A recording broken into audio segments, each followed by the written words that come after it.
આ છે ગાંધીનગર. એ ગાંધીનગર કે જ્યાં આગળ ભારતીય જનતા પાર્ટીને 161 બેઠકો સાથે ગુજરાતની જનતાએ બહુમતી આપી. આ બહુમતીનો બદલો પણ જનતાને સારો એવો મળી રહ્યો છે. ખેલ સહાયકના ઉમેદવારો પોતાની કાયમી ભરતીની અને વયમર્યાદા વધારવાની માંગ સાથે ગાંધીનગર પહોંચ્યા હતા. ત્યાં પોતે આંદોલન કરી રહ્યા હતા, તો એના બદલામાં પોલીસે પોતાનો પાવર બતાવ્યો. ભલેના બંધારણમાં તમને છૂટ આપવામાં આવી હોય કે તમે શાંતિપૂર્વક રીતે આંદોલન કરી શકો છો, પણ પોલીસ માટે આવા બંધારણો ક્યાં કામ કરે છે? કારણ કે પોલીસને આમાં શું આપણે વાંક દેવો? એમના ઉપરના બેઠેલા જે આકાઓ એમને ઓર્ડર આપે છે એમને તો બસ એ જ કરવું પડે છે. ખેલ સહાયકના ઉમેદવારોને કાંટાળી તારની વાડમાં ફેંકવામાં આવ્યા, ત્યાંથી ઘસીડીને લઈ જવામાં આવ્યા.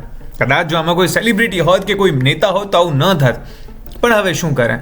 ઉમેદવારો તો એમ વિચાર્યું હશે કે જે બંધારણ અમે ભણ્યા છીએ એ બંધારણમાં તો અમને શાંતિપૂર્ણ રીતે પ્રદર્શન કરવાનો અધિકાર છે, પણ એ ભૂલી ગયા કે બંધારણ ક્યાંય લાગુ તો પડતું નથી. પરિણામે પોતાની માંગવા જે હતી સરકાર સામે રાખવા માટે થઈને એમને ઘસીડીને પોલીસની વાનમાં ભરવામાં આવ્યા. સામે જઈ પોલીસવાળા એમને ઘસડી રહ્યા હતા એ પણ આ જ લોકો હતા જે ક્યારેક આવી રીતે ભરતીઓની માંગ કરતા હતા. પછી વિદ્યાર્થીઓને છેવટે કાંટાળી વાડ કૂદીને અથવા તો એમાંથી નીકળીને ત્યાંથી ભાગી જવું પડ્યું અથવા તો પોલીસના હાથનો માર ખાવો પડ્યો. જોકે ધન્યવાદ છે ગુજરાતની જનતાને કે 161 બેઠકો આપી છે, તો પછી આટલું તો સહન કરવું જ પડે ને તમારે.